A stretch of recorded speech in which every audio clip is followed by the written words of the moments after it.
Doy como un hecho que se me ve y se me escucha, ¿sí? Ok. Le pido disculpas, estaba por entrar y se agotó la batería. Y para que esta vieja PC arranque, para que tome temperatura de trabajo, y hay que esperar un rato. Bien,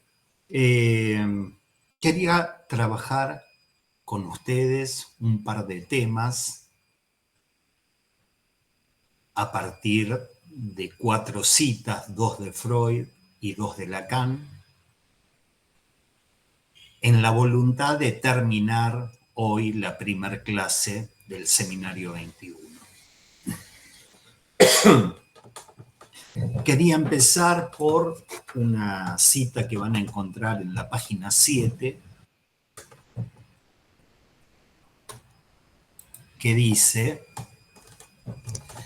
si en la lengua hay estructura, hay que imaginarla.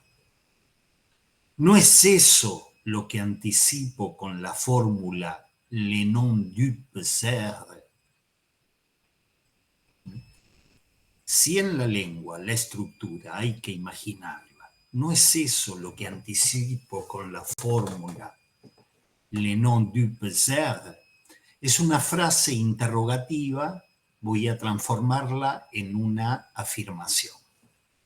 Y diría: hay que imaginar la estructura de la lengua, imaginémosla a partir del título del seminario, la estructura de la lengua. Ahora bien, cuando dice la lengua, no está hablando de lingüística. Se está refiriendo a eso que habla el analizante. Razón por la cual podríamos decir: hay que imaginar la estructura de aquello que habla el analizante e imaginémosla a partir del título del seminario. ¿Sí? Es decir, el analizante habla: ¿hay una estructuración en eso? ¿O en la asociación libre no hay ninguna estructura? ¿No? Es un punto. ¿Hay estructuración en eso o no la hay? Y Freud pensaba que sí. Y entonces les pedía a sus pacientes no hacer uso o no hacer caso a la crítica que pudiera aparecer ante sus ocurrencias. Para encontrarlo en la pluma de Freud, lo busqué en la tercera de las conferencias de introducción al psicoanálisis de 1909, que van a encontrar en el libro 11 de las obras completas, traducidas por Strachey, en el libro 11, en la página 28. Freud viene diciéndole que renuncien a la crítica acerca de las ocurrencias que pudieran advenir. Entonces dice, cito: bajo total renuncia a semejante selección crítica, debe decir todo lo que se le pase por la cabeza, aunque lo considere incorrecto, que no viene al caso, o disparatado, y con mayor razón todavía si le resulta desagradable ocupar su pensamiento en esa ocurrencia.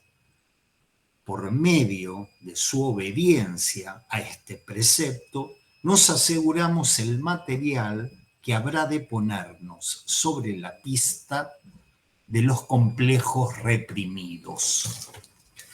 Es decir, diga lo que usted ocurra y llegaremos a la causa de sus padecimientos. Bien, una cuestión: hay que ser un poco ingenuo para creer que hablando cualquier cosa se llegaría a circunscribir un núcleo real. Alguien no incauto, alguien avivado, alguien pillo, diría: explícame cómo, diciendo lo que se me ocurre, voy a atrapar algún núcleo real en esto. ¿Sí? Por eso, para el análisis, hace falta la ingenuidad de un instante de imaginar,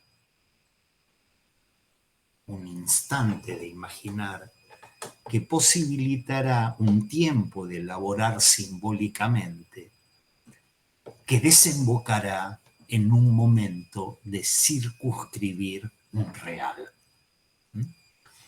Esta es la posición que venimos hablando de ese nudo, guión, discurso y RS, imaginar lo real de lo simbólico, ¿no? Ingenuidad del analizante y de los analistas, que hace que nosotros en este momento, un poco ingenuamente, juguemos a que dale que con los nudos vamos a sacar algo que antes no teníamos. Es la posición que deberíamos tener ahora, la de la ingenuidad. Imaginemos que si nos ponemos con este tema de los nudos, vamos a atrapar algo que antes no teníamos, ¿sí? ¿Y qué teníamos antes? Me interesa señalar una cosa puntual del Lacan que terminó, que dijo acá termino, y que cuando recomenzó dijo, esto es un pase en mi enseñanza. Entonces quería tomar esta cuestión de qué teníamos antes. Y para hacerlo tengo que moverme mal pero rápido. Teníamos un primer Lacan antes de los nudos, un primer Lacan que se dedicó a establecer la primacía de lo simbólico.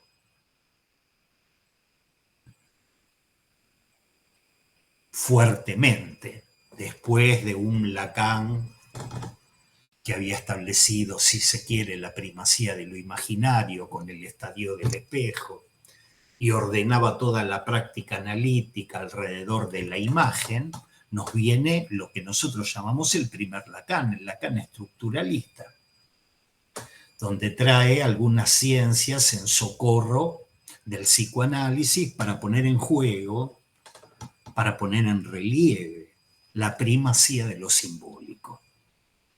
¿No? Es el Lacan que fundamentó simbólicamente la práctica analítica, despejando de ella lo imaginario. ¿No? Esto es lo que teníamos antes, un Lacan fuertemente agarrado de lo simbólico, fundamentando simbólicamente la práctica analítica y para esto sacando del lugar, corriendo esa dimensión engañosa, esa dimensión encubridora que era lo imaginario. Y Lacan nos transmitía, un analista trabaja así, porque si no trabaja así, cae en las trampas en que cayó el psicoanálisis post-freudiano, el psicoanálisis post-freudiano, que a fuerza de no captar la dimensión simbólica como esencial de la práctica analítica y tomar elementos imaginarios como esenciales en la práctica analítica, se había perdido. Entonces, este primer Lacan que trae la primacía de lo simbólico, la causalidad del significante, ¿sí? Entonces, quería darles un ejemplo para tratar de concretar un poco este Lacan. El Lacan que dice se trabaja así y no de la otra manera. La praxis analítica tiene como brújula, como norte, lo simbólico y no lo imaginario. Quería dar un ejemplo que me pareció un ejemplo central, que es la manera de entender la castración. Lacan nos transmite una manera de entender la castración.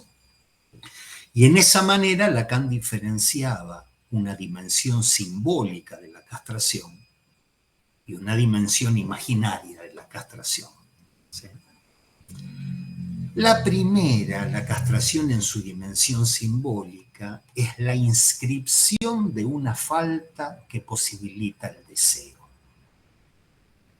a nivel simbólico, la dimensión simbólica de la castración es la inscripción en una falta que posibilita el deseo. Es toda la época donde uno dice el deseo es la metonimia de la falta en ser. El deseo es un movimiento metonímico que apunta a una falta, que persigue una falta, que Lacan llamaba la falta fálica. Y así definía al falo como el significante del deseo o el significante de la falta. ¿Sí?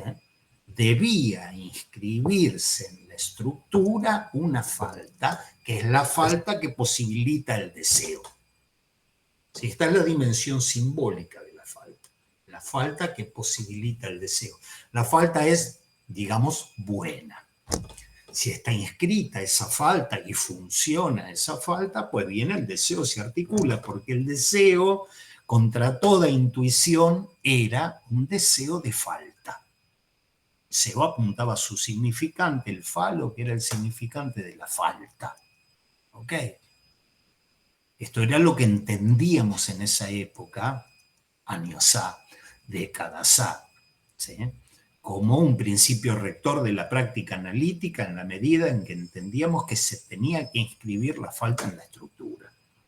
¿Y a quién reconducíamos o a qué reconducíamos la inscripción de esa falta? A la operatividad del padre.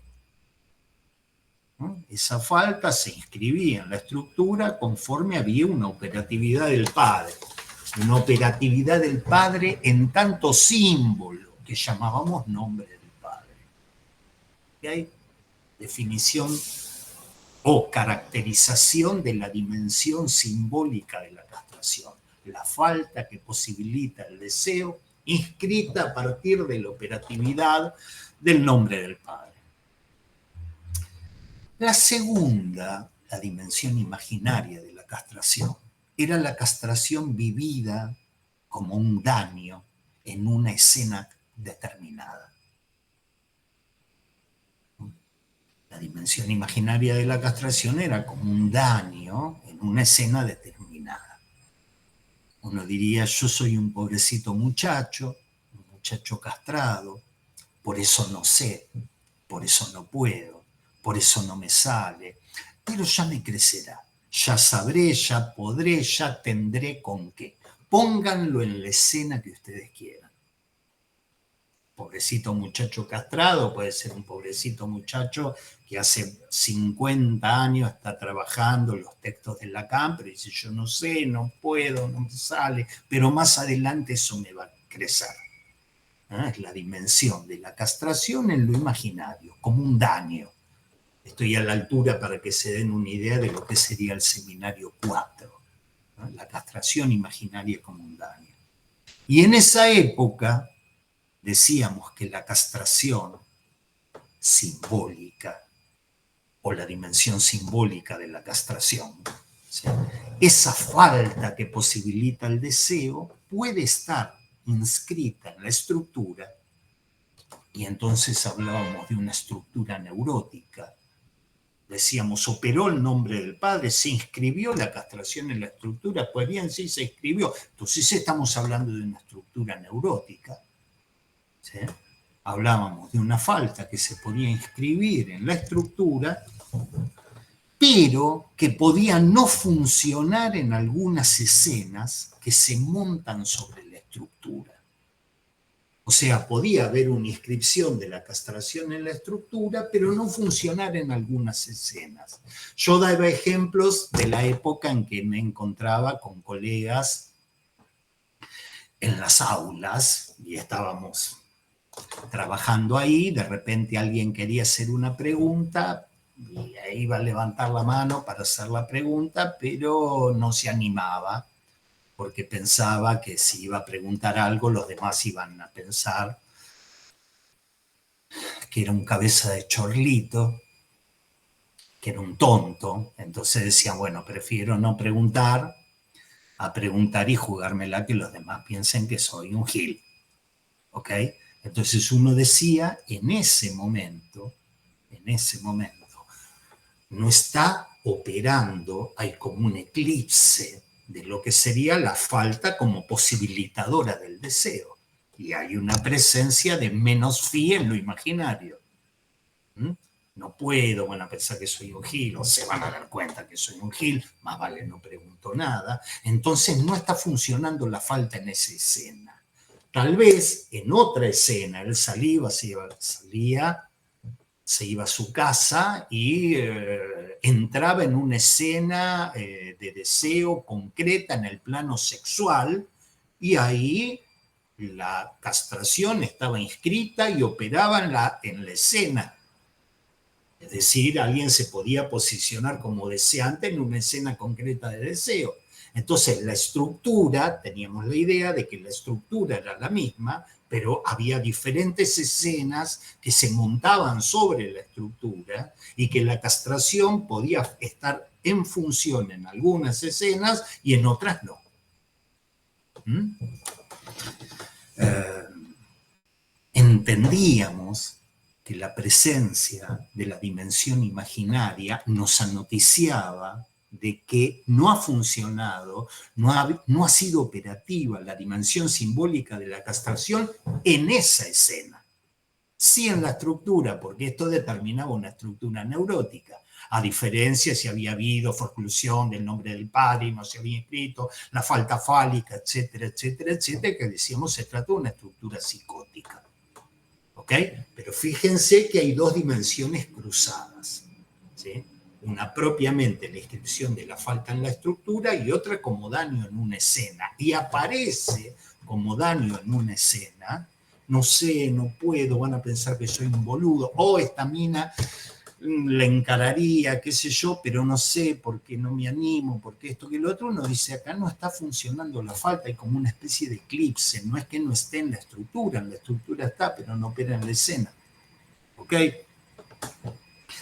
Bien, razón por la cual decíamos en algunas escenas, falta la falta. La falta, en esta escena la falta. Y entendíamos que si faltaba la falta, nos encontraríamos con un deseante angustiado, esencialmente angustiado, posiblemente inhibido, posiblemente sintomatizado, porque falta la falta. ¿Okay? Entonces el deseo se pasmaba, no se articulaba, ya no se dirigía al significante fálico como significante de la falta. Entendamos que el deseo se dirigía al significante fálico en una escena, ese significante está recubierto de una imagen. No es que el deseo va a un significante, eso es en la estructura. En las escenas va a objetos que tienen imágenes. ¿Ok? Era la manera en que lo pensábamos. ¿Sí? Pensábamos que la falta tenía que no faltar y el análisis era un dispositivo que de alguna manera tenía que hacer que la falta no falte. ¿No? Toda una época. Lo van a encontrar en el primer capítulo del seminario de la ética del psicoanálisis, ¿no? Frente a una manera de pensar el avance, la evolución, el desarrollo de un análisis que te hace entrar muy castrado y después como resultado del análisis vos salís más fálico, mejor posicionado en el deseo. Lacan decía, no, den vuelta el esquema del análisis, salís más castrado que nunca. ¿Pero cómo más castrado? Sí, más castrado en el sentido de poder hacerte a cierta dimensión simbólica de la falta y que eso no se pare, no se trabe por algunas adherencias imaginarias. Salir deseante de un análisis era salir castrado de un análisis, era la dimensión simbólica, la dimensión de la inscripción de la ley paterna y de la inscripción de una castración, y el hecho de poder inscribirte vos en esa ley. ¿Sí? En una manera de decirlo. Y el analista, en este sentido, era el guardián de la falta. El analista era el que por su acción tenía que hacer que la falta no falte. Era el guardián de la falta. ¿Sí? que la falta no falte. ¿Sí? Y en este sentido, el analista realizaba la castración. Y subrayen o escríbanlo con negritas o alguna. Realizaba la castración, la hacía real, porque la castración estaba inscrita, pero no funcionaba. Entonces el analista la tenía que hacer real, la tenía que hacer operativa, la tenía que hacer operatoria. ¿Sí?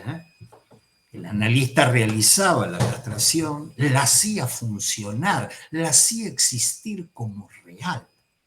¿Sí? El analista, de alguna manera, era heredero del padre y hacía funcionar la castración en las escenas en que la castración no funcionaba, razón por la cual uno se encontraba con Menofí como daño. ¿Okay? Yo lo estoy haciendo mal, pero rápido. Lo podríamos hacer desde el punto de vista identificatorio. Alguien no se podía parar bien en el deseo porque estaba identificado al falo imaginario materno. ¿Eh? Estoy dando vuelta, no estoy dando vuelta, estoy tratando de hacer una especie de resumen conceptual de lo que serían los tiempos del Edipo. ¿Sí? Un tiempo identificado, un objeto que es el falo materno. El deseo es el deseo del otro. Pues bien, le pregunto al otro, ¿cuál es el objeto del deseo del otro? Sos vos, el falo mío, de mamá. El falo de mamá. Me identifico a esa posición de falo imaginario materno. Sí, está divino, pero me tienen que venir a encarar las minas a mí, porque yo no puedo encarar a nadie. Porque en el deseo me paro como un objeto del falo materno. No sé si lo recuerdan, Lacan lo decía de manera graciosa, hablando de Juanito y hablando de ese tipo de hombres al que hay que bajarle los pantalones. No sé si recuerdan la frase, faut les descendre les culottes, te los querés coger, te los tenés que coger vos, porque nunca se van a parar, como decía antes, en una escena concreta de deseo. Estoy hablando de eso, cómo funcionaba la identificación fálica. Uno le puede dar vuelta, entrar por el lado del falo, entrar por el lado de la ley paterna, pero en esencia se está jugando esto. Cómo se ha inscrito la castración y cómo el analista la hace real, la hace funcionar. ¿Por qué? Porque está en la estructura como heredero del padre. Entonces lo imaginaba, lo llevé al plano de un padre de un hijo varón. Digamos. Acá no veo muchos varones entre las pantallitas, pero se pueden imaginar más o menos cómo eran los varones de esa época. Un padre a quien un hijo le diga, me gusta una chica, pero no me animo a encararla. No me animo a encararla porque no soy fachero. Me gusta una piba, deseo una piba, pero no me animo, estoy completamente inhibido, lleno de síntomas. Cuando me quiero arrimar, me empiezo a angustiar, ¿sí? Y no me animo. Fíjense cómo los post-freudianos captaban esto, porque no eran tontos ni eran menos analistas. Sencillamente había cierta manera en que teorizaban que Lacan decía esto los lleva a un mal lugar para el psicoanálisis. Pero los psicoanalistas trabajaban, no sé si recuerdan algo de la teoría de la relación de objeto y de la distancia al objeto. Esto se jugaba precisamente, estoy haciendo como un raconto, porque no había... pero me parece que viene al caso, que tiene que ver con la neurosis obsesiva, ¿no? Los tipos que de repente dicen, esa mina me anima, pero me gusta, pero no me animo, la constituyo en un lugar de imposibilidad, la elevo a un estatuto de lo imposible, pero si algo en las escenas me acerca a ese objeto, empiezo a tartamudear, empiezo a hacer síntomas, empiezo a hacer acting outs, y si me empuja la circunstancia a seguir avanzando, me empiezo a angustiar. Entonces los analistas se agarraban y decían, bueno, esto se trata de una relación, de una cuestión de distancia con el objeto. A medida que te acercas al objeto, te empezás a sintomatizar, inhibir, tener cuestiones de angustia. Y Lacan decía, no, muchacho, mire, esas son las relaciones de objeto. Para entender bien las relaciones de objeto, tenemos que entender las estructuras freudianas, porque las relaciones de objeto son dependientes de las estructuras freudianas. ¿Y qué encontrás en las estructuras freudianas? Todo esto que estoy hablando de la castración y del nombre del padre. Recordarán ustedes que las relaciones de objeto y las estructuras freudianas, un título más o menos como ese, es el título de uno de los seminarios de Lacan. Porque a Lacan se le estaba jugando esto. E insisto, se le jugaba esto como determinante de una práctica, no como una cuestión teórica. Diciendo, mi teoría es más linda y es más completa y tiene cosas que la teoría de ustedes no tiene, sino como fundamento de una práctica. No van a lograr nada en términos de relación de objetos si ustedes no manejan bien las estructuras freudianas. Por eso el tipo se puso al hombro la tarea durante muchísimos años de rescatar la primacía de lo simbólico y todo lo demás, explicarlo a partir de eso. ¿Ok? Entonces volvemos. El nene le dice, me gusta una chica, pero no soy fachero y entonces no la encaro. ¿Qué hacía un padre de esa época? Le decía a un hijo más o menos así, ¿de dónde sacaste eso de fachero? Eso es un mambo tuyo. Y si ella te gusta, te tenés que animar. Las cosas son así. ¿Qué vas a esperar? ¿Que te encare ella? No te va a encarar. Las cosas son así, loco. Si te gusta, la tenés que encarar. Se suponía que un padre estaba a favor del deseo. Que estaba a favor de las causas del deseo. ¿Sí? Las cosas son así. Es como una ley, flaco. O te parás como objeto del deseo, te parás como deseable, o te parás como sujeto de deseo, te parás como deseante. ¿No?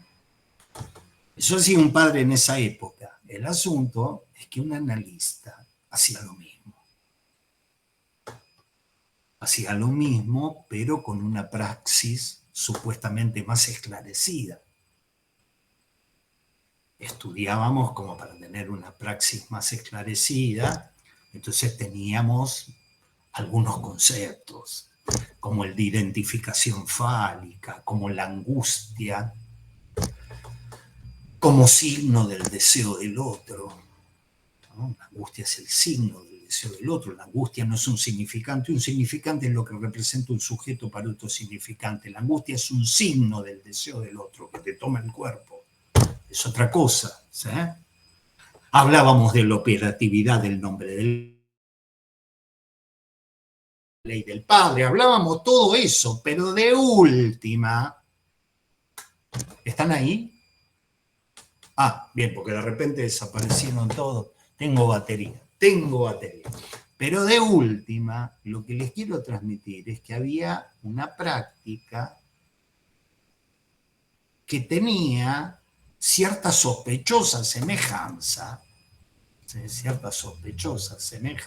con la de un papá o aquella práctica en la que quien está en el lugar del otro le dice, mira, las cosas son así.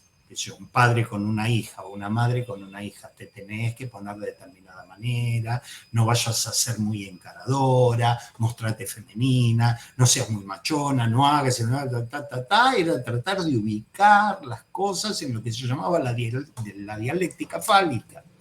Y la dialéctica fálica era el resultado de las estructuras freudianas. ¿Sí? Bien. Entonces, hay que decir que un analista hacía lo mismo. ¿Y cómo llamábamos a eso? Lo llamábamos realizar la castración. ¿Por qué? Porque era hacerla real, era hacerla que funcione. Es decir, despejar, sacar, hacer caer las identificaciones al falo imaginario de la madre para que la castración funcione. Y en las escenas puedas moverte con la falta como un pez en el agua. ¿Eh?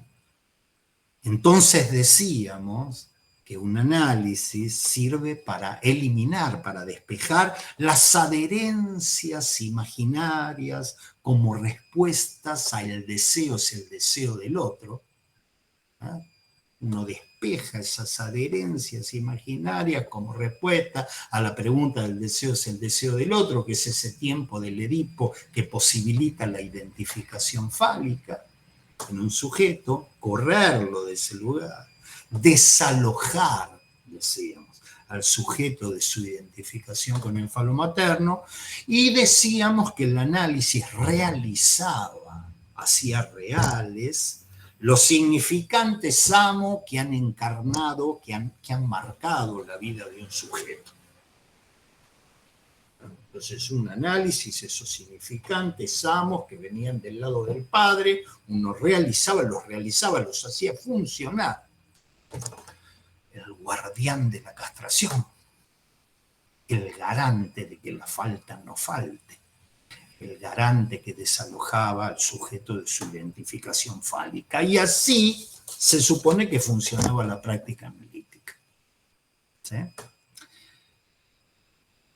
Hemos estado décadas con esto, un poco más complicado, un poco más avanzado, un poco más lo que ustedes quieran. ¿Sí? Pero al menos, décadas estudiando nosotros, digo, Lacan por lo menos hasta el seminario 10, todo lo anterior es eso, es esto que les estoy diciendo. ¿Ok? Ahora bien, para Lacan del seminario 21, eso es una religión.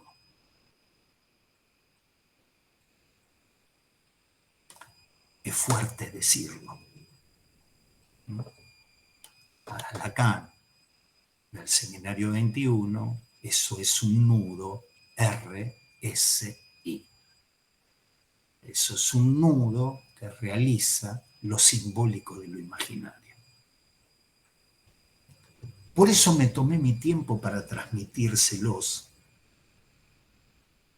Quería tomarme este tiempo porque es una cuestión muy fuerte, por lo menos a los que ya ni siquiera peinamos canas, ya peinamos poco pelo, o ni siquiera lo peinamos. Ha pasado algunos años y le hemos dedicado a este asunto mucho tiempo en la primacía de lo simbólico y bla, bla, bla. Y Lacan agarra y dice, muy bien, sí, está linda las religiones. La podemos llamar religión del padre o quieres llamarla la religión de la castración, porque lo que estás haciendo es realizar lo simbólico de lo imaginario. Y de manera confesa, ya con la confesión, ya que estamos en religión, sí, además de la confesión de manera dicha, no supuesta, sino concretamente, decir el análisis opera a partir de la realización de elementos que son simbólicos, ¿sí? Y operan porque el analista los hace existir, los realiza, los hace reales, ¿sí? De tal manera que a partir de este simbólico el imaginario se ordenará de otra manera, pero por añadidura. Y Lacan, en este seminario, dice, muchachos, eso es una religión. ¿Sí? Eso que nos enseñó Lacan. Por eso hincho con el pase de la enseñanza de Lacan. Ustedes acá me han escuchado los que están hace años, vieron que yo no me meto con el dispositivo del pase, pero sí en esta cuestión que traen en esta clase del seminario, cuando dice voy a recomenzar, pero recomienzo desde un lugar de un pase. ¿Sí? Para mí no es el pase de Lacan, es el pase de la enseñanza de Lacan. Por supuesto que tiene una especie de atravesamiento muy fuerte, porque es como si Lacan dijese, che, me di cuenta que hasta el día de hoy fui un predicador. Me di cuenta que hasta el día de hoy anduve dando vueltas por el asunto. En cierta dimensión de lo que es mi transmisión, he sido un religioso. Freud tenía esta religión del padre, yo le metí cierta logificación, pero no dejaba de estar realizando lo simbólico de lo imaginario. ¿Sí? Razón por la cual detrás de la elocuencia, planteaba hasta el día de ayer, podría decir Lacan, que detrás de la locura imaginaria de la vida de un sujeto había una ley simbólica, negada, renegada, por ciertas adherencias identificatorias al falo materno, había cierta ley del cual el sujeto renegaba o negaba, ¿sí? Y la práctica analítica, en tanto regida por lo simbólico, realiza. Es decir, hacía existir concretamente el nombre del Padre. Digamos, no sé si ustedes están de acuerdo con esto, si les parece un delirio, pero Lacan, cuando yo les dije, mire, hace falta matemáticas en el nudo guión lazo analítico, porque Lacan en esta primera clase lo pone en una posición de bisagra. Y no es solamente porque poníamos a Freud en el lugar de Dios. Cosa con la que yo, respecto de la que yo experimentaba un gran rechazo cuando yo estudiaba en la querida Facultad de Psicología, vendían unas calcomanías que ponían la I mayúscula de yo en inglés, un corazoncito y psicoanálisis. Entonces la gente compraba la calcomanía y ponía yo amo el psicoanálisis, o cosas por el estilo, ¿no? De Freud, no solo por eso, que a mí me parecía. Hoy en día lo veo de otra manera, pero en ese momento a mí me parecía, son gente poco seria, cosa libidinal, imaginaria, ¿cómo vas a amar el psicoanálisis? ¿Sí? Y poner a Freud en el lugar de Dios. Eso uno podría decir, bueno, lo dijo Freud, lo dijo Lacan, lo dijo Freud, lo dijo Lacan, pero yo podría decir, no estoy diciendo ni lo dijo Lacan, ni lo dijo Freud, y sostener en una práctica un nudo SRI. ¿Se entiende? Ya ni siquiera necesito citar a Lacan para realizar lo simbólico de lo imaginario. Puedo usar otras palabras, puedo ser un predicador de Plaza 11.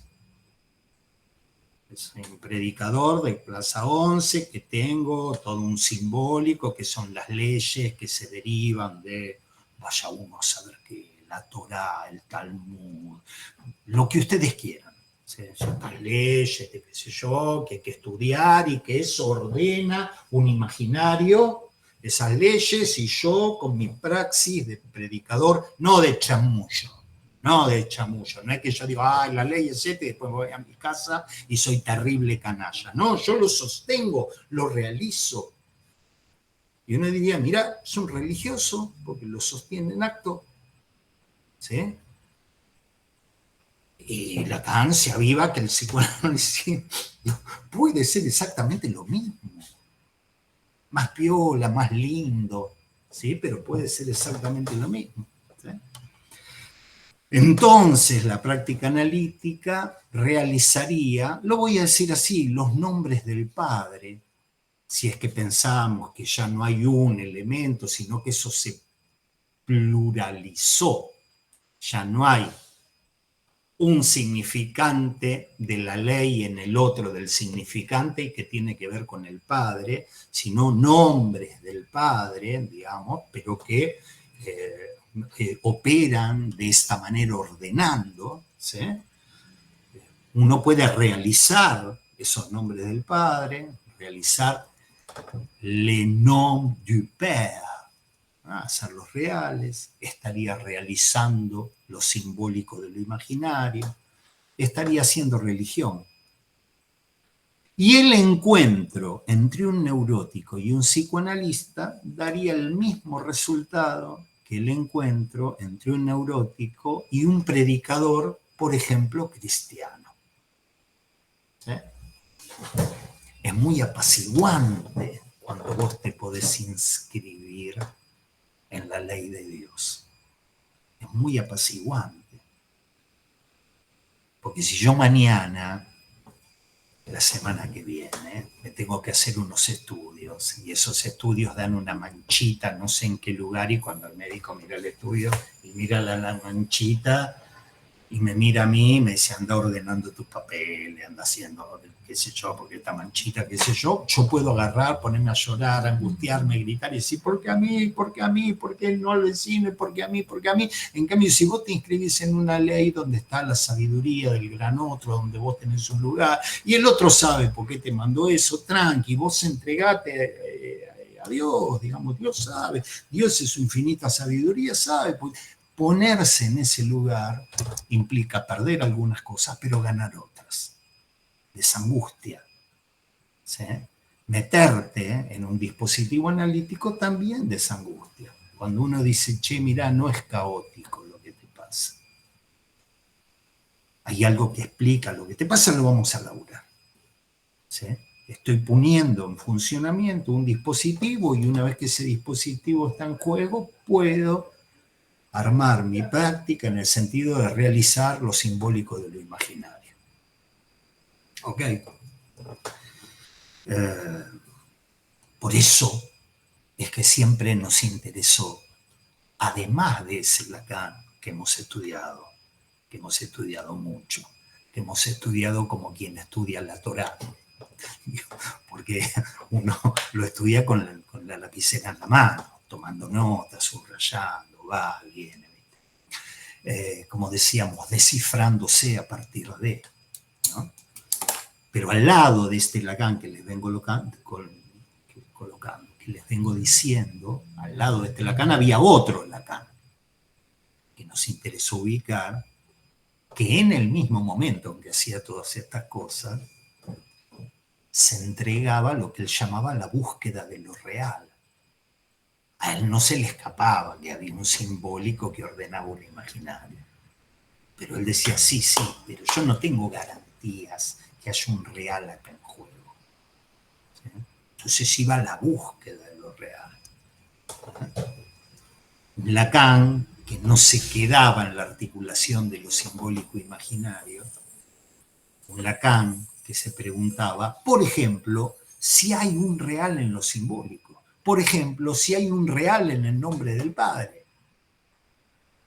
Porque si el nombre del Padre o los nombres del Padre pueden inscribirse o pueden no inscribirse, no es un hecho de estructura, es un hecho de fe. Y en algunos funcionó por una cuestión de fides, por una cuestión de fe, por una cuestión de pongo mi fe en eso, y otros lo han negado, han tomado distancia y lo han forcluido. Hablan dice, esto es muy lindo, pero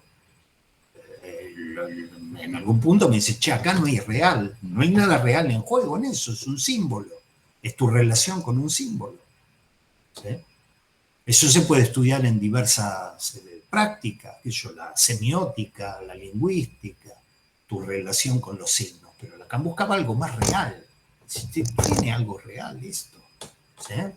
En la misma época en que nos enseñaba las estructuras freudianas, que son las que dan cuenta de las relaciones de objeto. ¿Sí? Entonces, se entiende, se entiende la enormidad de lo que se juega cuando Lacan dice estoy haciendo un pase. Estoy diciendo así, yo puedo estar en el lugar de un predicador como Freud estaba en el lugar del predicador del Padre. ¿Sí? Sosteniéndolo en acto, formando acólitos, formando monaguillos. En la reunión anterior yo decía, en toda transmisión estas cosas se pueden jugar. No solo en los acólitos o los monaguillos que digan como dice Lacan, pueden no decir como dicen Lacan y sin embargo estar metidos en un dispositivo que tiene el mismo funcionamiento que una religión. No sé si soy claro al transmitirlo, digamos, pero que tiene el funcionamiento de una religión. ¿En qué sentido? En que realiza lo simbólico de lo imaginario. Sobre todo en la práctica analítica misma. ¿Sí? Y es por eso que vengo con el otro nudo, guión, discurso que estuvimos trabajando, que venimos trabajando en la reunión anterior, ¿sí? Que era el IRS, el de imaginar lo real de lo simbólico. Y es por eso que carga las tintas con imaginar lo real de lo simbólico. ¿Sí? Pero nos dice, justamente esto impone, Esto impone cierta ingenuidad, ¿no? Impone cierta imaginación, impone imaginar, impone ser un poco incauto, como los matemáticos. Por eso subraya tanto el tema de la matemática, no como articulación simbólico real, sino que saca la foto en el momento en que el matemático lo intuye. Si tenemos suerte, vamos a tener una pequeña reunión con un matemático para que nos venga a contar si tenemos suerte. Son gente muy especial. Pero si tenemos suerte, para que nos vengan a contar un poquito del espacio vectorial y del cálculo vectorial, para que nos hagamos una idea de lo que es esa imaginación. O de los números imaginarios, que tienen su historia ligada a la imaginación. Y por eso se llaman números imaginarios. Si tenemos suerte. Si tenemos suerte, nos van a pasar muchas cosas.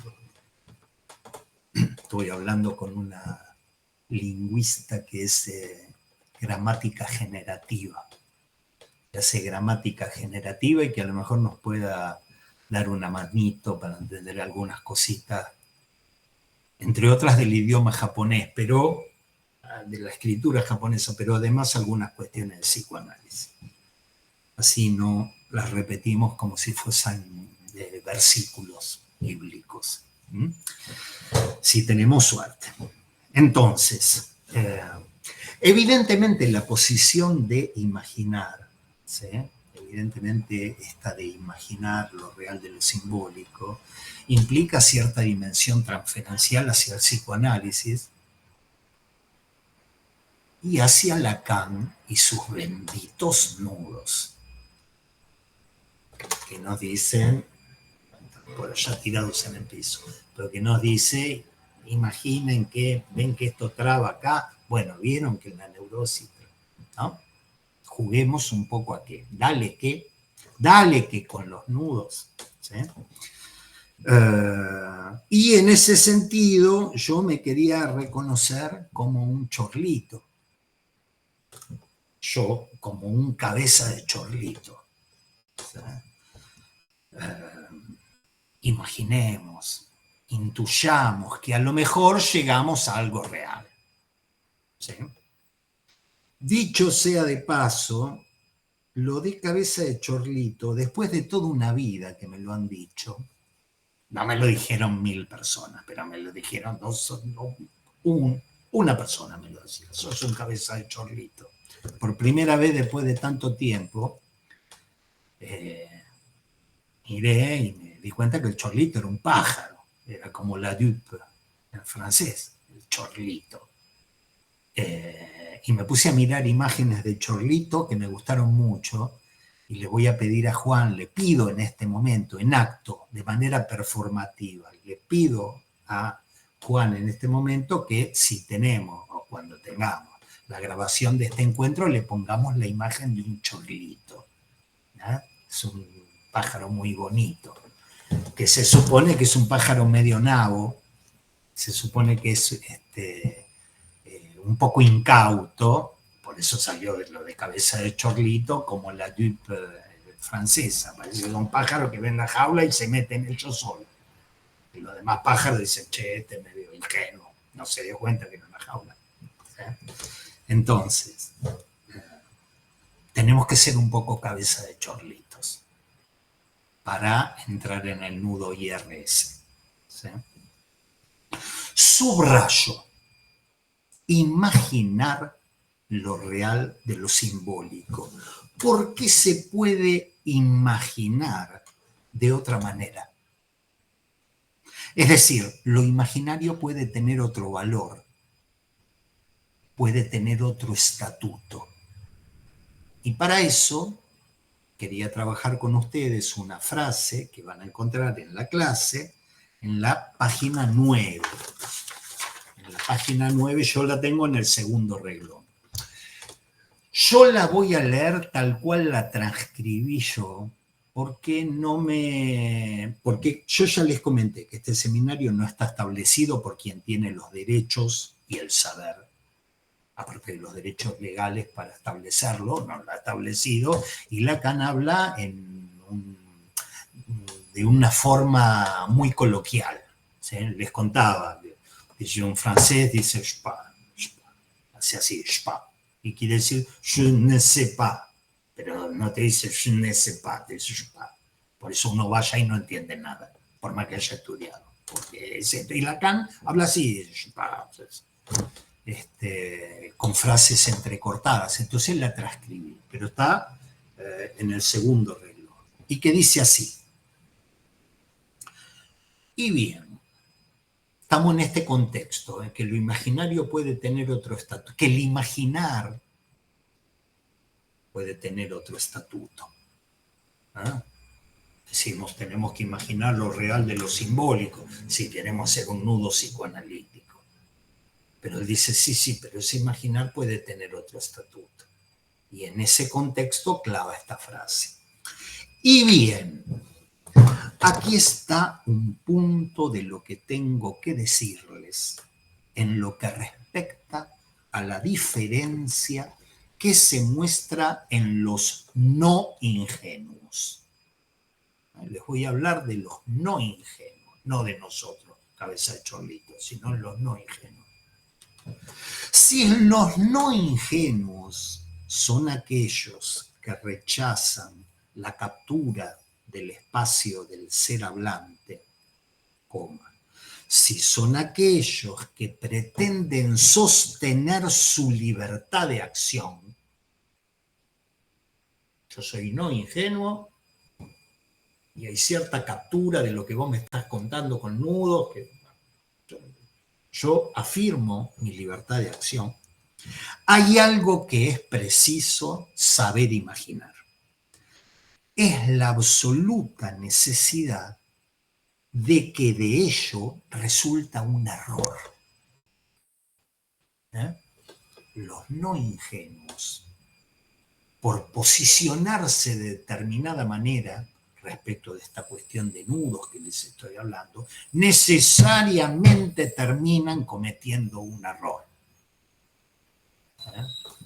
Los no ingenuos erran, cometen un error. ¿Sí? A saber, vamos a ver cuál es el error, a saber que para todo lo que concierne la vida y la muerte hay una imaginación que no pueden sino soportar todos aquellos que se pretenden no ingenuos de la estructura. Y es esta, que su vida no es más que un viaje. El error de estos no ingenuos, el error que cometen, que no pueden no cometer, es sostener una imaginación de que la vida es un viaje. La vida, su vida, es un viaje. Es decir, la posición cauta, la posición esclarecida, la de los avivados, conduce necesariamente a un error, el pensar que su vida no es más que un viaje. Lo voy a decir de una manera más barrial. ¿Sí? Acá, hoy, estamos los cabezas de chorlito, los hijos de la pavota, los pajarones, los gansos, los que seguimos en la edad del pavo. Se pasan la década y seguimos en la edad. Yo sé que algunos no deben tener ni idea de lo que es la edad del pavo. ¿Sí? Y otros que me imagino por la risa que saben que es la edad del pavo. Somos nosotros, los pajarones, los gansos. Y somos gansos y pajarones porque imaginamos un real de lo simbólico con la idea de que a lo mejor podemos atrapar algo real. ¿Sí? Algo real de nuestra clínica. Somos unos gansos y jugamos con esto, imaginamos diciendo tal vez puedo agarrar algo real. Pero ustedes, los no incautos, ustedes, los que la tienen clara, los que están avivados, los que no se dejan engañar, llevan la marca reconocible de una imaginación. que es que ustedes imaginan que su vida es un viaje. Lo traen acá, lo pueden leer tranquilos, página 9.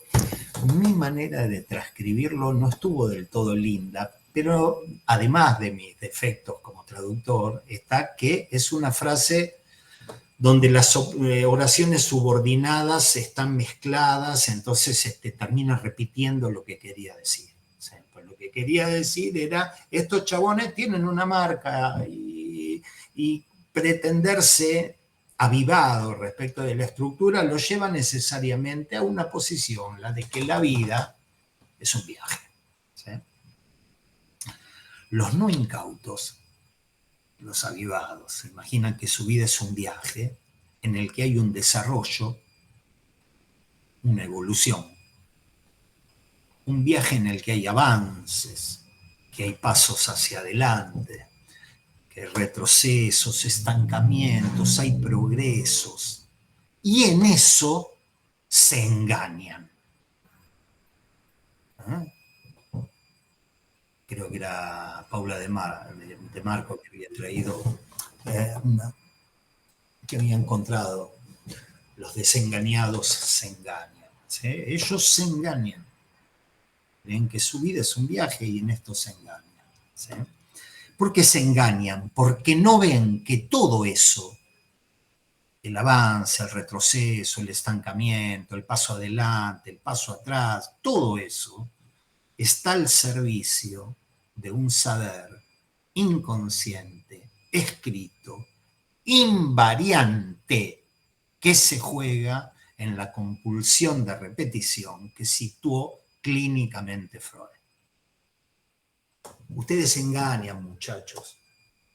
Ustedes dicen, bueno, pues la vida es un viaje, y yo antes tenía esto, pero luego he cambiado, he aprendido tal cosa, porque la experiencia te enseña, o porque he leído y estos libros me transmitieron no sé qué cosa, Y Lacan se ríe y le dice, literalmente, no ven que todo eso está al servicio de un saber inconsciente, escrito, invariante.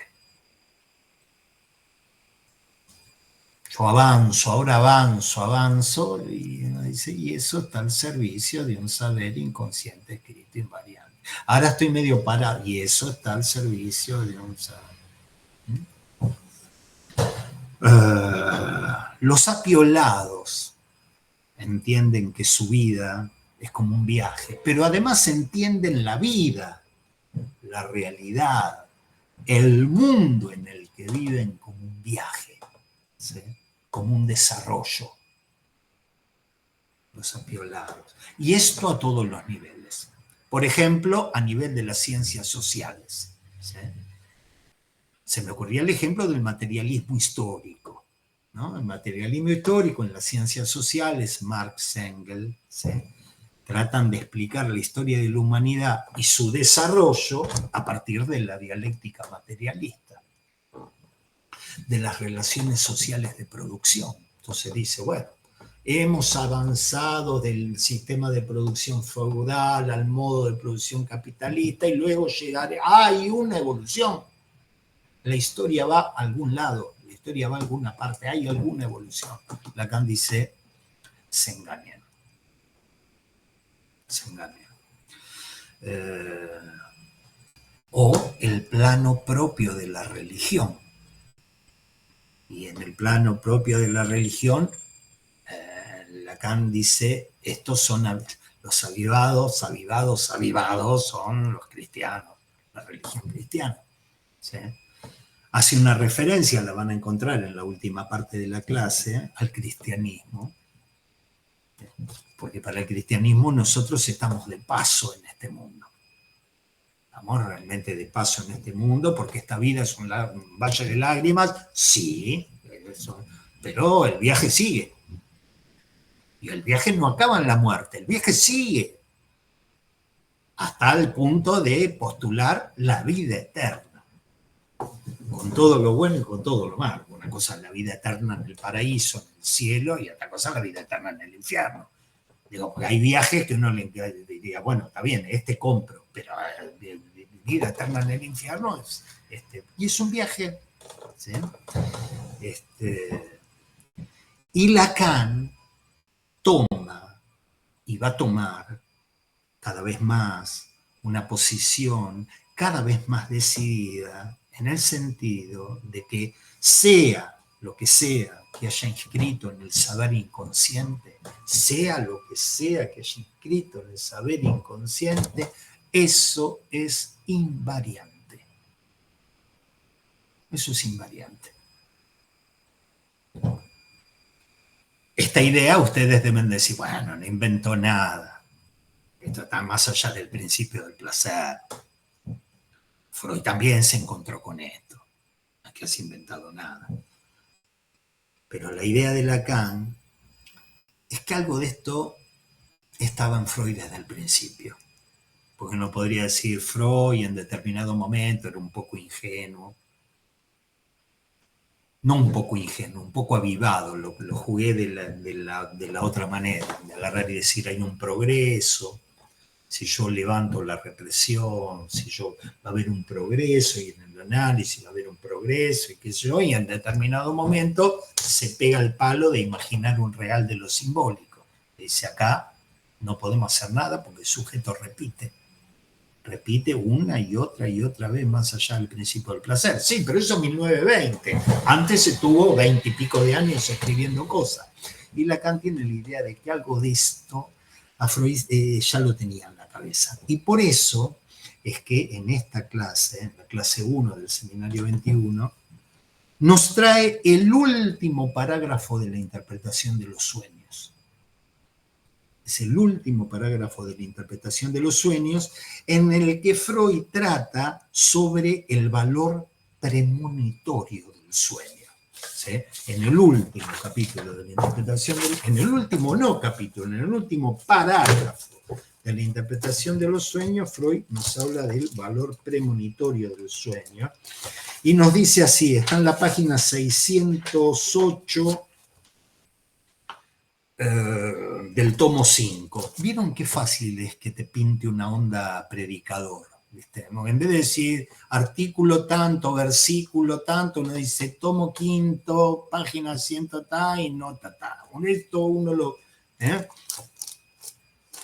Entonces hay que estar un poco... Hay que ser un poco ingenuo, iba a decir hay que estar un poco pillo, pero hay que decirlo bien, hay que ser un poco ingenuo para imaginar que uno va a hacer en algún momento algo, va a encontrar, va a imaginar algo que diga, este es otro discurso. ¿Sí?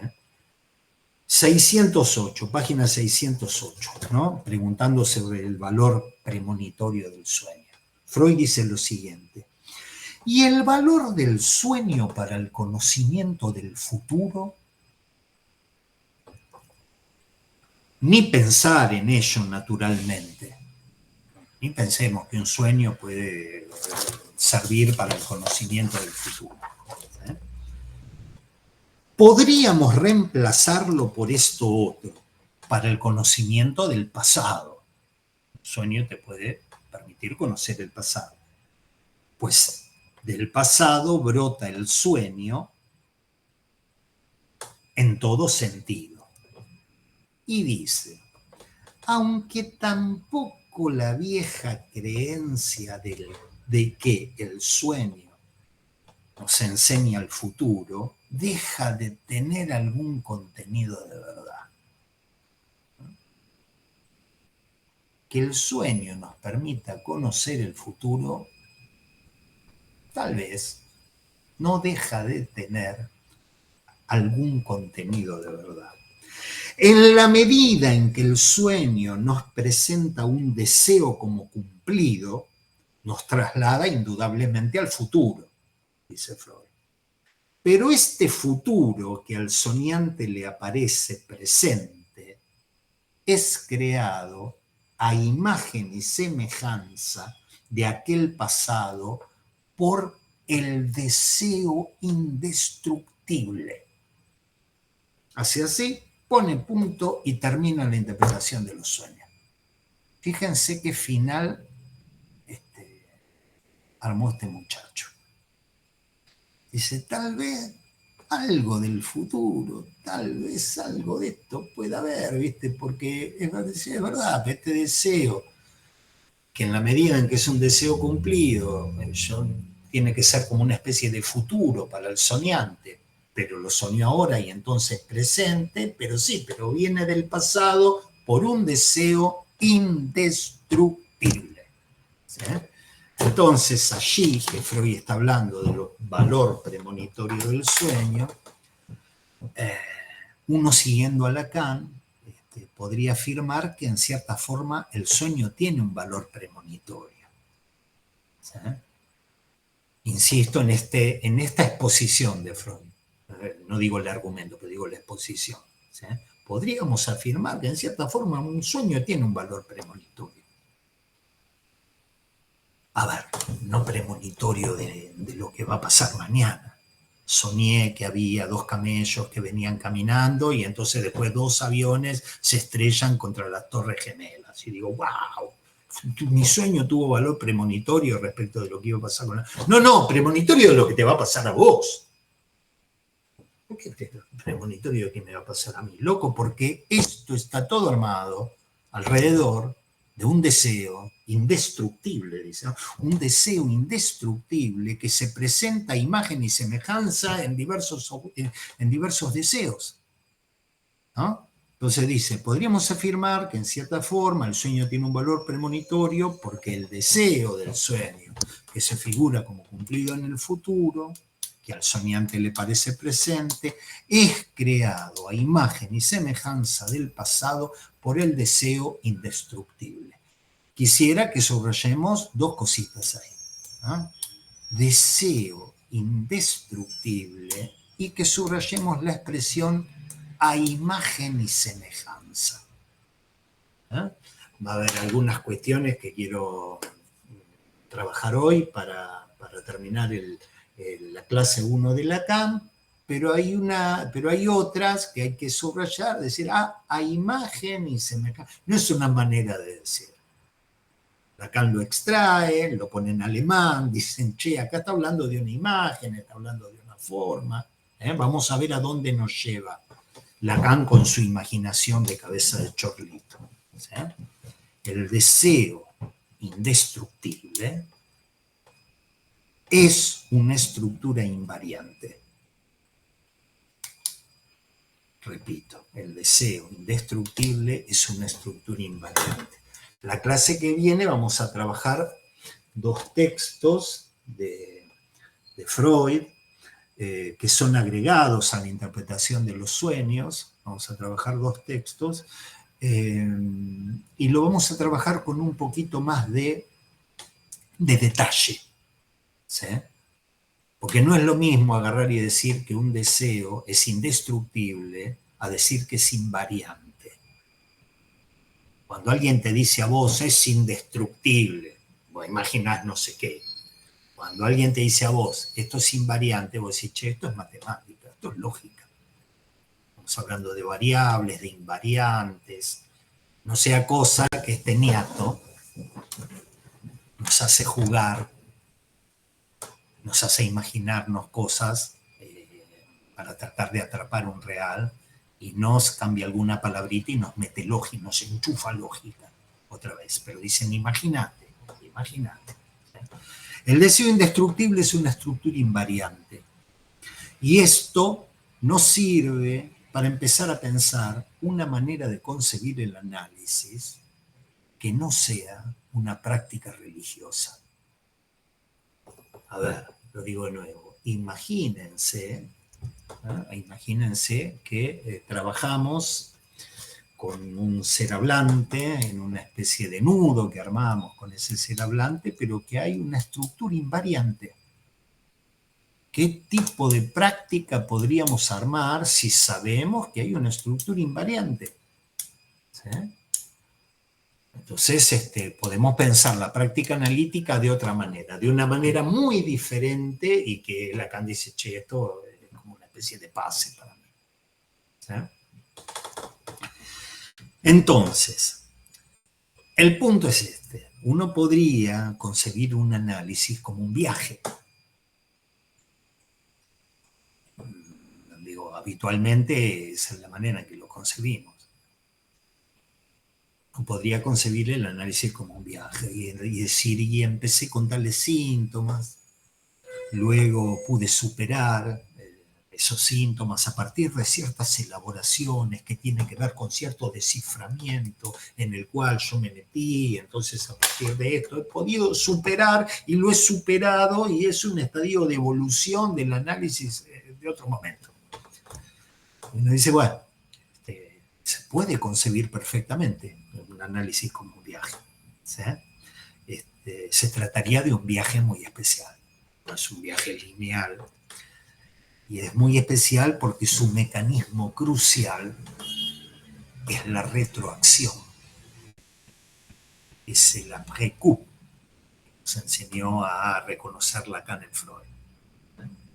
El mecanismo esencial de este viaje es la retroacción, que es lo que fundamenta el desciframiento del sujeto respecto del saber del inconsciente. Entonces, en mi viaje va avanzando y yo estoy en ese viaje a medida que voy resignificando, produciendo determinadas lecturas, ciertos efectos de resignificación a partir de mi trabajo analítico.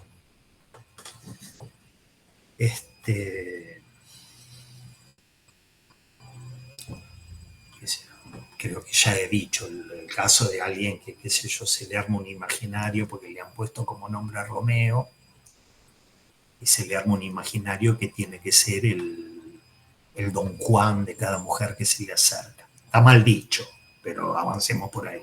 ¿Sí? Y que un análisis lo lleve a pensar que un Romeo puede no ser un Don Juan respecto de cada mina que se le acerque, sino el pobre Gil que termina matándose porque pensó que la mina estaba muerta. Entonces uno dice, bueno, après-coup, nachträglich, lo digo bien, Amalia. Yo sé que yo hace así, pero no es así porque ni la Está perfecto, nachträglich. Ya sé que se lo hace de buena tipa. Entonces, este viaje se armaría a partir de ciertas retroacciones, ¿no? Porque ese es el mecanismo que fundamenta el desciframiento del sujeto a partir del deseo inconsciente. Me explico. Si como Freud planteaba, así como Freud planteaba, un viaje terminable e interminable. Bien, está bien, es terminable y terminable. Muy bien, hay viajes terminables, hay viajes interminables. Pero uno diría, son viajes, ¿sí? Y mi idea es tratar de decirles la manera de concebirlo como un viaje es propia de los no incautos, de los avivados. Vamos argumentándolo, vamos a tratar de argumentarlo. Así como Freud planteaba que el mecanismo de producción de síntomas es a partir de una retroacción, a partir de una retrospección, ¿no? Nachträglich, ¿no? Donde una escena 1 se inscribe, ¿se acuerdan el mecanismo de la formación de síntomas? ¿No? Una escena 1 que se inscribe sin una significación particular, pero luego una escena 2 le confiere una significación particular retroactivamente. Por ejemplo, la significación de castración. Al nene le dicen, no te toques, te lo van a cortar, te lo van a cortar, pero no pasa nada. Y de repente una escena 2 que vio algo, no sé, la mamá, el tío, bueno, saquemos la mamá, porque la mamá siempre tiene mala prensa, el tío cortando una zanahoria para hacer un puchero, y ahí dice, pum, le cayó la ficha, S2 sobre S1, significación de castración, y ahí se arma un síntoma. ¿Estamos? ¿Sí? Así como Freud planteaba la constitución de un síntoma en 2 escenas, asimismo, el S2 que aporta la interpretación producirá un sentido de efecto nuevo, producirá un efecto de sentido nuevo. Uno puede pensar que así como se arma S1, S2, bueno, yo al analista te aporto el S2, que te voy a interpretar a partir del sueño que tuviste, a partir del síntoma que vos tenés. Yo te voy a aportar el S2 que va a producir un efecto de sentido nuevo, que es lo que Freud llamaba que levantamiento de la represión. Y así avanzamos en el viaje analítico. ¿Sí? Es este Lacan, insisto, es este Lacan que venía con la lingüística para agarrar y decir, no, la teoría de la represión o de la formación de síntomas bien puede ser entendida a partir de la relación S1, S2 como producción de efectos de significación. ¿Sí? Y el avance de un análisis y la práctica analítica también se pueden entender a partir de ese mecanismo. Yo entré pensando que era Romeo, el gran galán, y salí pensando que soy un muerto en potencia. Y se me interpretó el analista. Un día el analista agarró y me dijo, Romeo, vos sabés cómo terminó Romeo, ¿no? Y en ese sentido se produjo un efecto de significación, ¿sí? En este viaje psicoanalítico, ¿no? De tal manera que entré con un síntoma que se llamaban 2 etapas y bueno, y vino el S3, que en realidad es un S2, porque entre S1 y S2 se constituye un S1, que cuando viene este S2,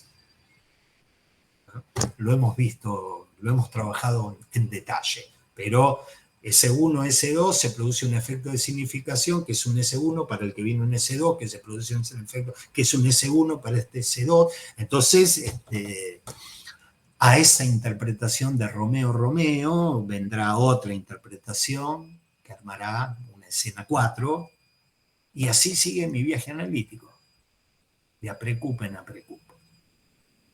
¿Sí? Y en realidad uno lo puede concebir así. No es un viaje decir al principio era el autoerotismo, luego vino el narcisismo y entonces uno diría, che, esto es el Génesis, la Biblia. Uno no puede decir, ¿no? Al principio era el autoerotismo, luego vino y entonces, y vamos delineando los estadios de desarrollo libidinal o los estadios de evolución libidinal. Y lo concebimos como un viaje. Lo mismo las series complementarias. Primero viene la cosa más del acervo genético, no recuerdo cómo lo decía Freud, pero luego las vivencias infantiles y luego otro tipo de vivencias. Es como una especie de viaje, pero armado a partir de la preocupación. ¿Sí? Ahora bien, Lacan nos dice que toda la práctica analítica sostenida por la lectura, por la lógica de la precu, como desciframiento y producción de sentido, es cosa de gente cauta, es cosa de gente apiolada, es cosa de gente avivada, es cosa de gente que no imagina un núcleo real, un deseo indestructible, escrito, respecto del cual la lógica de la precup fracasa. Porque el sujeto o el ser hablante itera, repite. ¿Sí? Es un punto, agarrar y decir todo lo que se puede armar a partir de la lógica de la precup y qué sé yo. Sí, pero eso es de piolas y piolas que se engañan. Se engañan. Porque va a haber un momento, bueno, si uno sigue con el precup, pues yo conozco gente que desde los 4 años y ya tiene muchos. Ha estado toda la vida en el precup.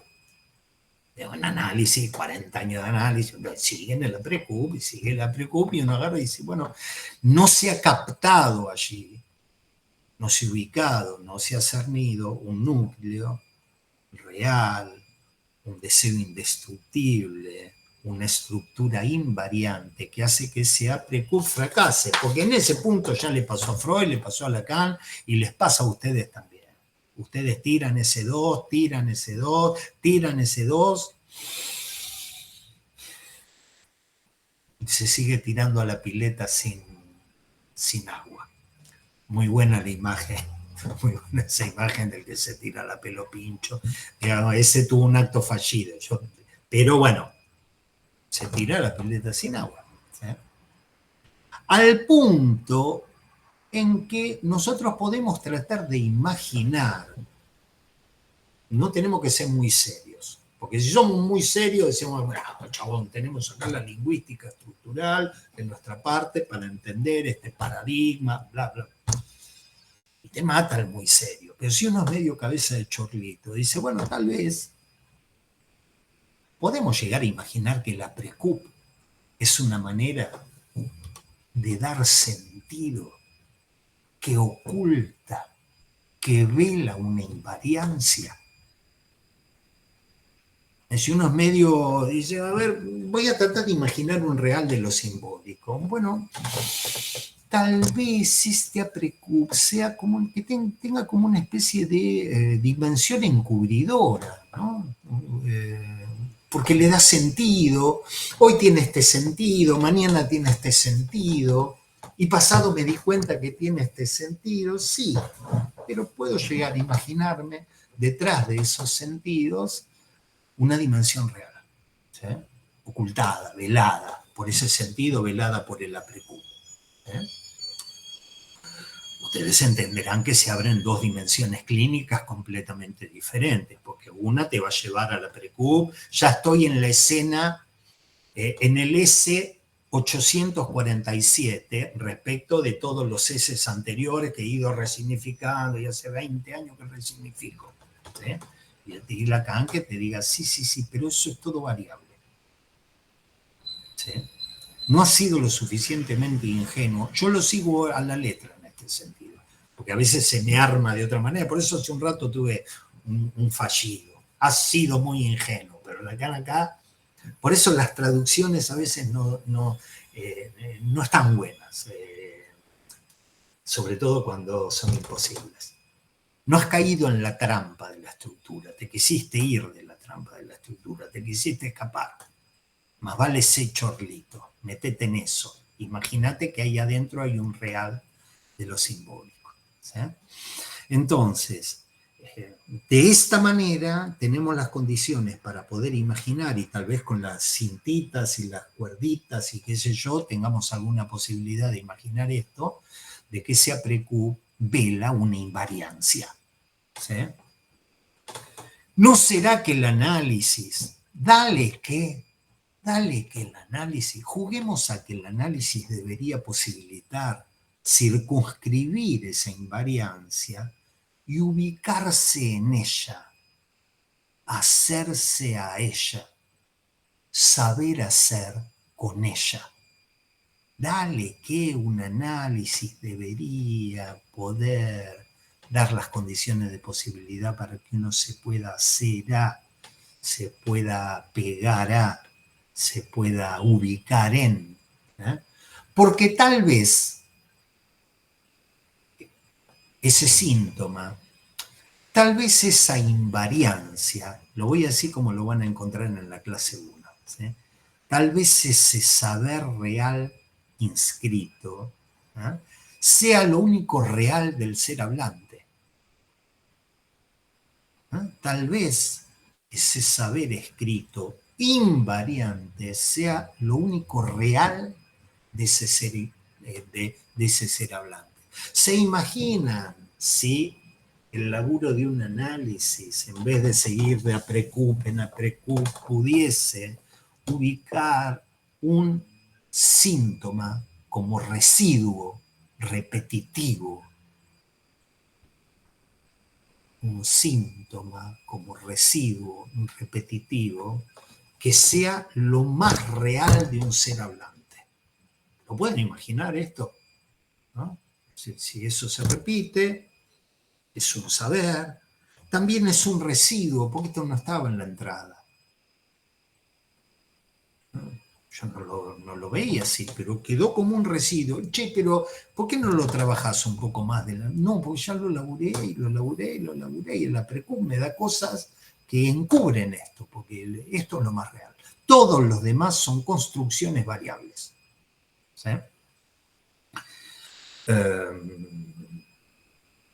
y hasta podría decir construcciones religiosas, pero no lo digo. Esto es lo más real, la frase que van a encontrar, eso es lo más real que puede tener un ser hablante, ese saber, ¿sí?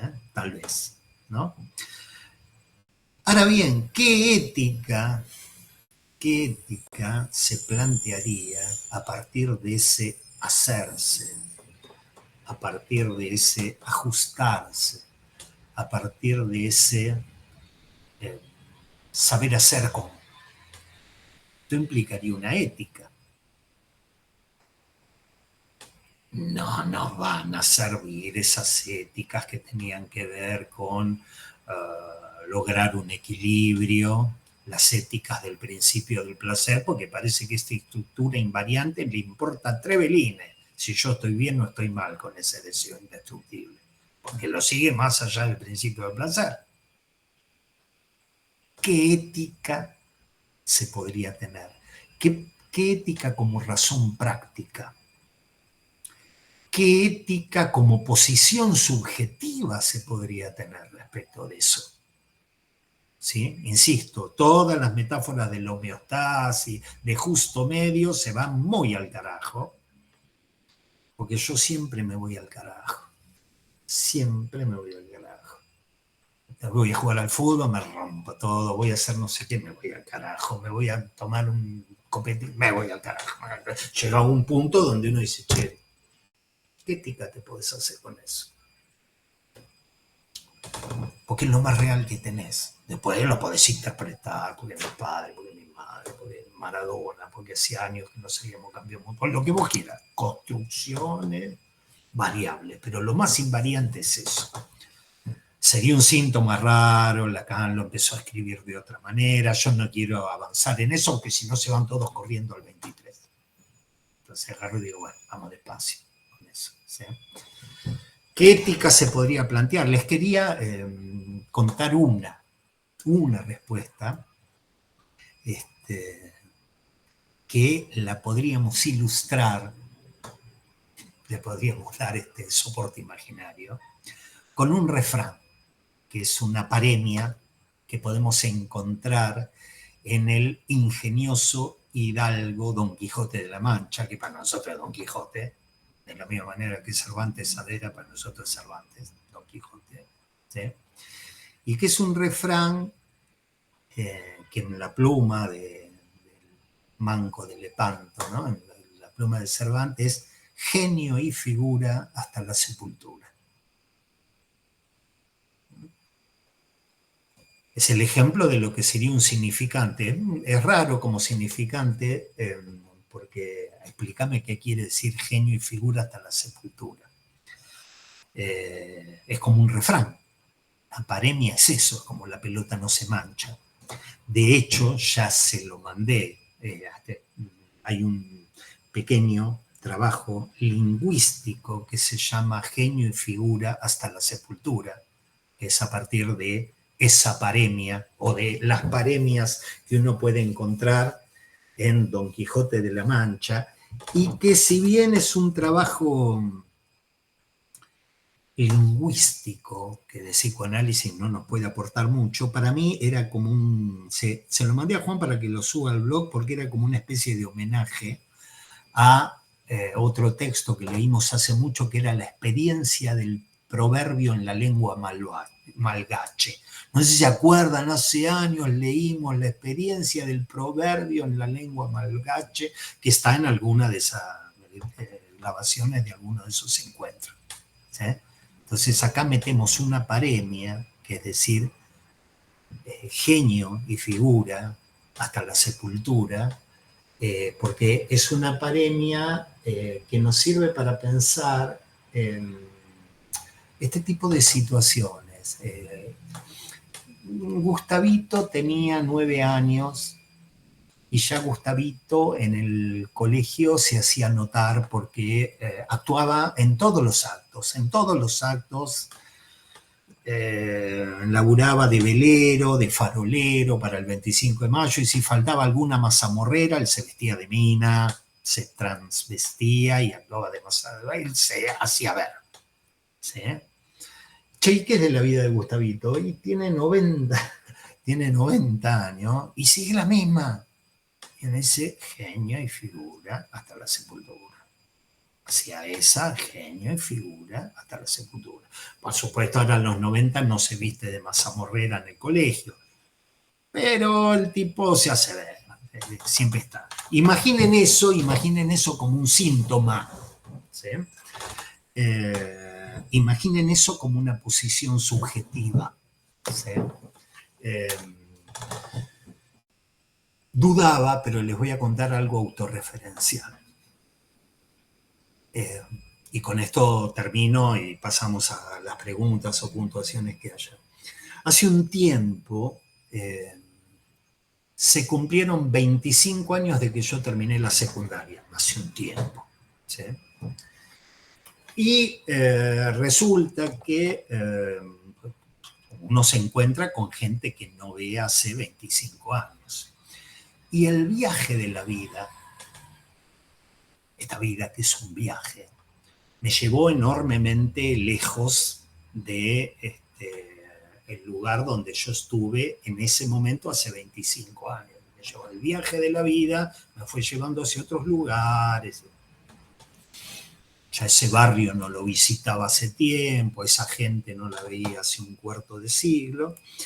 Y efectivamente yo sabía que se juntaban. Porque yo de vez en cuando me llegaban noticias de que para el día, no sé, del amigo, del estudiante, para algún día se juntan. Jamás fui. Lo cierto es que esa vez sí fui.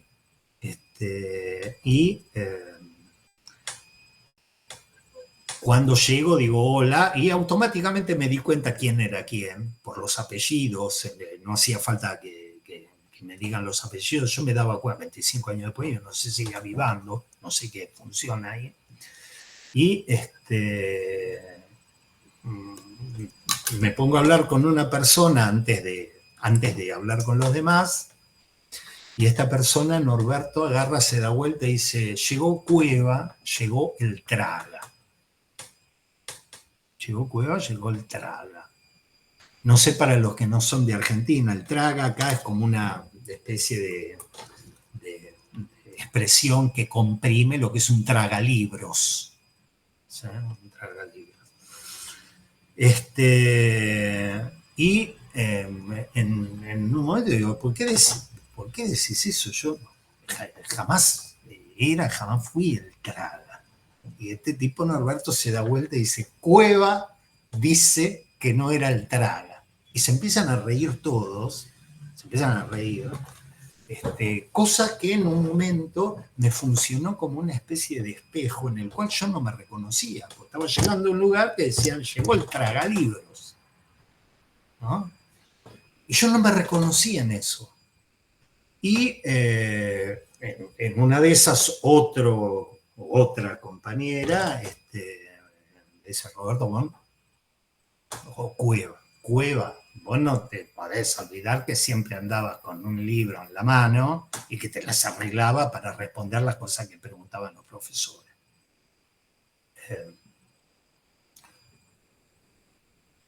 Me dejaron pensando, porque eso tuvo como un efecto de verdad, ¿no? Tuvo como un efecto interpretativo. A veces la palabra, la verdad, el medio decir de la verdad surge del lugar menos esperado.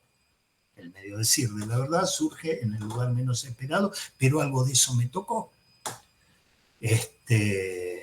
Porque decía, ¿cómo me pueden decir que me he pasado la vida siempre con los libros al alcance de la mano y qué sé yo, y armando cosas y armando preguntas y respondiendo las preguntas? Y en ese momento, cuando se pasó el primer efecto de sorpresa, dije, genio y figura hasta la sepultura. Incluso si eso se constituye en un síntoma, propiamente un síntoma, vamos a suponer, inventemos. Imaginemos que hace no sé cuánto me quiero comprar una moto y tengo el dinero para comprar la moto, tengo la moto, la tengo vista, qué sé yo, y me quiero ir a hacer de camionero a la ruta. Pero tengo un síntoma con eso, porque me quiero ir a camionear o a motoquear a la ruta, pero siempre esté con los libros en la mano y no se puede manejar leyendo los libros, ¿se entiende?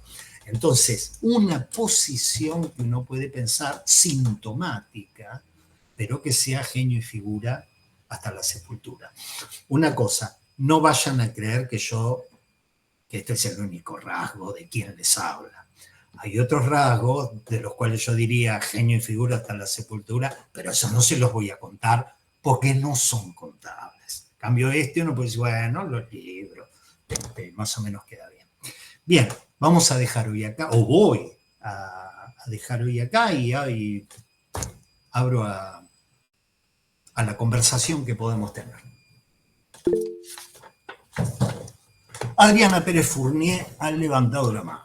No, un poco me hacías recordar estos encuentros con los compañeros del colegio y los primeros encuentros. Y esto de genio y figura hasta la sepultura me hizo recordar un compañero que le decían, yo no, Tumba.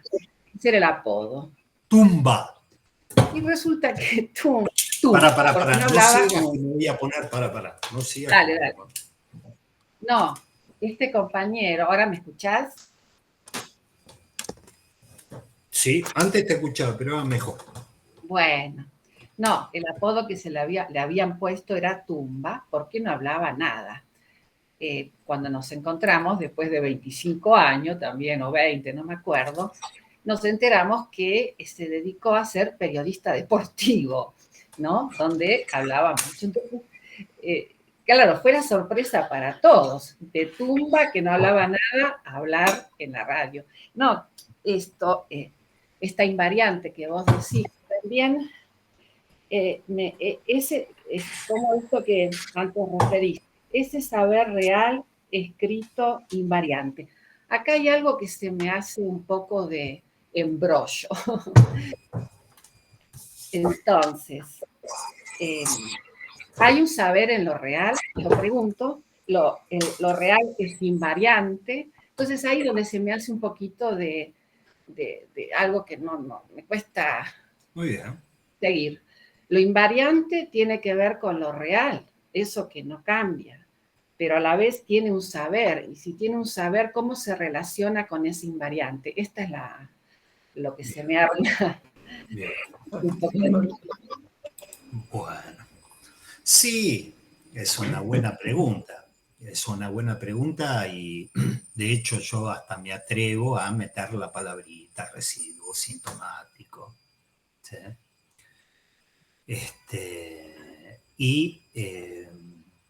No me arrepiento de escribir a veces alguna frase, porque es diferente decir que es un saber en lo real o que ese saber es lo más real de un ser hablante. ¿Sí? No es lo mismo. Uno a veces está hablando, yo miro acá las cosas y digo y no, pero en este momento, si bien quiero quedarme en los límites de esta clase, quiero quedarme en los límites de la clase 1, que fíjense cuántas clases nos ha llevado la clase 1, ¿sí? Buscando estos matices que se nos pueden perder cuando uno dice hay un saber en lo real, ¿sí? O ese saber es lo más real. ¿Por qué? Porque está bien que se te haga un embrollo. Después veremos qué tipo de nudo es ese embrollo. Por nosotros queremos imaginarnos que hay algunos anudamientos ahí, ¿sí? Que nos permitan pensar en algo que es real, pero a su vez calza de determinada manera con lo simbólico y calza de determinada manera con lo imaginario.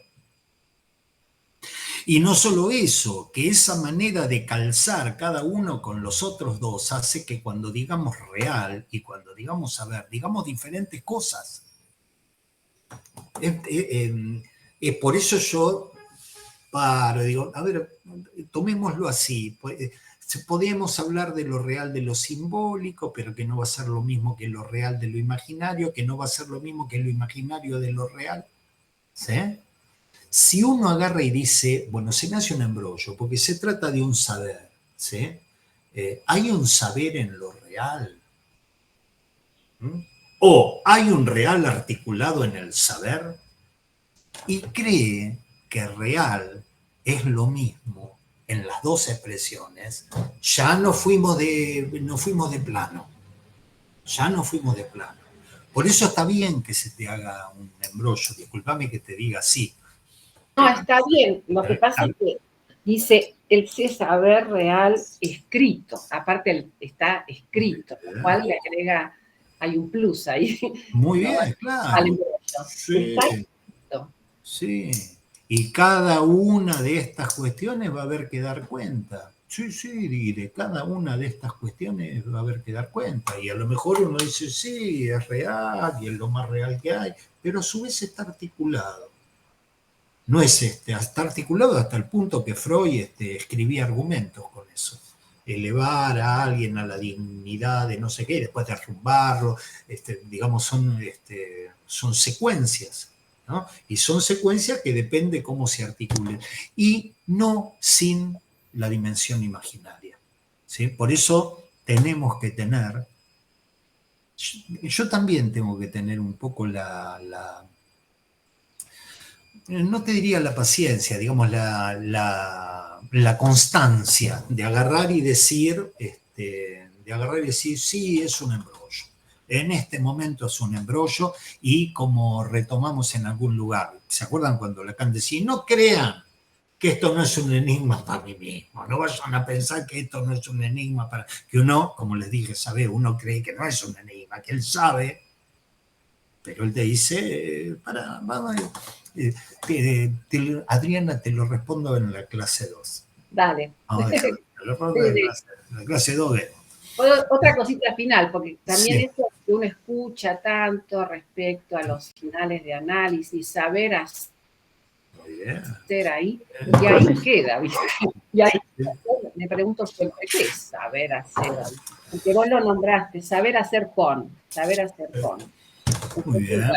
bueno, es todo un tema. Muy bien, y esto va en la línea también, por eso arrancó con el tema del pase, esto va en la línea de alguna cláusula de clausura, alguna manera de terminar. Esto nos tiene que plantear a nosotros si en esa práctica no religiosa, que se supone que tenemos que saber llevar adelante, en esa práctica no religiosa, podemos dar cuenta de algún tipo de lógica, Si hay una lógica del final de análisis que tiene que ver con atravesar el fantasma, si hay algún tipo de lógica que tiene que ver con identificarse a lo más sintomático, de poder identificarse ahí a lo más sintomático, ¿no? Que es el punto más complicado, identificarse un residuo de un síntoma que no se cura y que es lo más real de uno, y qué sé yo, sí. Estamos en eso. Julieta Cortado. Y después Gladys Barbero. Hola, buenas tardes.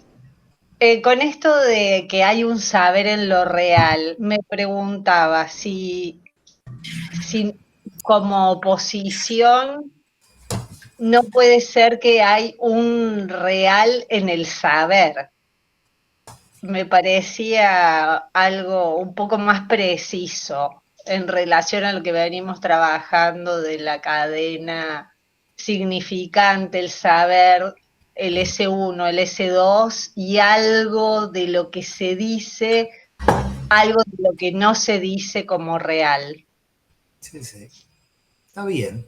Me da la impresión, Julieta, que vamos en la misma línea de lo que planteaba Adriana, con matices, pero más o menos en la misma línea. ¿Por qué? Bueno, es evidente que en algún lugar vamos a tener que ubicar la cadena significante y ver qué es eso. Es evidente que en algún lugar vamos a tener que ubicar el ámbito de las imágenes y ver qué es eso. Y es evidente que en algún lugar vamos a tener que meter lo real psicoanalítico del cuerpo, digamos, el goce de lo viviente, ¿sí? La sustancia gozante. Y también es evidente que vamos a tener que ver cómo se articulan, porque aparentemente hay diferentes modalidades de articulación en eso. Entonces, está lo que diría de lo que vos decís, que está bueno tratar de ser precisos, porque si no se nos mezclan como paradigmas, ¿sí? Nosotros veníamos de un paradigma, perdón que hinche la bola con esto, pero no quiero alejarme mucho del umbral que acabo de atravesar. Nosotros veníamos de un paradigma donde pensábamos que la auténtica relación con lo real la tenía lo simbólico. ¿Sí? Veníamos de eso, decíamos, es más, lo imaginario no nos sirve para nada. Lo imaginario es una dimensión encubridora. A mí poneme bien el saber que hay, la estructura de saber en lo real o la dimensión de goce que hay en la estructura significante. Entonces, si uno es preciso con eso, son como ramitas de los árboles, ¿viste? Por un lado vas a terminar en la lengua como aparato de goce, ¿sí? Entonces vas a decir, fíjate que hay significante, pero eso aparatea un goce, ¿sí? Articula un goce, ¿sí? Entonces uno dice, todo esto está al servicio de ser un aparato de goce. O una vía donde uno diga, sí, bueno, son cadenas significantes y en determinadas cadenas significantes hay articulado un real, que es lo que Lacan agarraba y en algún momento llamaba la cadena pulsional. Decía, son significantes que articulan un goce, ¿sí? Pero en este momento dice, miren, olvídense del grafo cuando ubicábamos la pulsión como ese de Asimbar, como la demanda del otro, ¿sí? Del otro. Olvídense cuando hablábamos del objeto A, porque eso es semblante. Vamos a ver cómo eso se articula en cada anudamiento. Por eso es lo mismo que Adriana, no te respondo. Digo, vemos en la clase 2 qué pasa. Está bueno que lo ubiquen Freud, porque Freud por ahora lo viene ubicando como un deseo. Dice, mira que todo lo que vos armás, todos son variantes respecto de un deseo indestructible. Bien. Gladys. No, rápidamente. Esto que tiene que ver con el pase, que Lacan le llama síntoma, se aplicó primero para la psicosis y después se extendió para todos. Tiene que ver de alguna forma con todo el mundo es loco, por un lado. Y por otro lado, en relación a los que vos estabas hablando, en esto de hacer cadena, el nudo borromiano ya no lo hace, digamos, se homogeneizó por un lado, y por otro lado, ya no hay un S1 más S1 más S1, más S2, perdón. Hay uno S1 solo, eso, nada más. Bueno, sí. Es lo que venías planteando. Sí, son cosas que son criteriosas, que, insisto, van a estar desarrolladas dentro de un par de años respecto de cómo estamos nosotros, dentro de un par de años en la cama. A lo mejor a mí me lleva 30 años, pero uno dice, bueno, pero está bien, es así, y uno dice sentón, y uno dice, bueno, es un síntoma, ¿y qué es el sentón? Y cómo poder pensar el sentón en la psicosis, y cómo poder sentar Fíjate que nosotros recién ahora hay un residuo sintomático real, que es lo más real del ser hablante, y lo nombré porque está en la clase. Si no, no lo nombraba. Lo nombré porque busquen la última parte, dice, ubicarlo ahora no me va a ser sencillo porque no lo tengo marcado, pero dice, tal vez sea a ver si lo ubico, lo más real del sujeto. ¿Dónde está?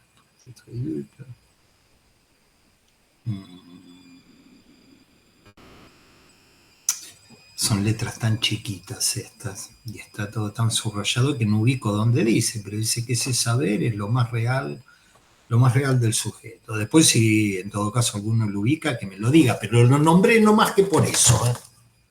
Lo nombré no más que porque está. Bien. ¿Alguna otra? Perdón, les pido disculpas a todos los que intervinieron, porque sé que les dije, esperemos un poco. Imaginemos la respuesta. Bien, si no hay otras intervenciones, nos encontraremos en principio la segunda del mes que viene. Digo en principio porque a lo mejor si me agarra como cierto entusiasmo, preparo un par de temas, pero ya no de la clase 1. Clase 1 ya está. Gente, les mando un beso y nos vemos en principio la segunda del mes que viene.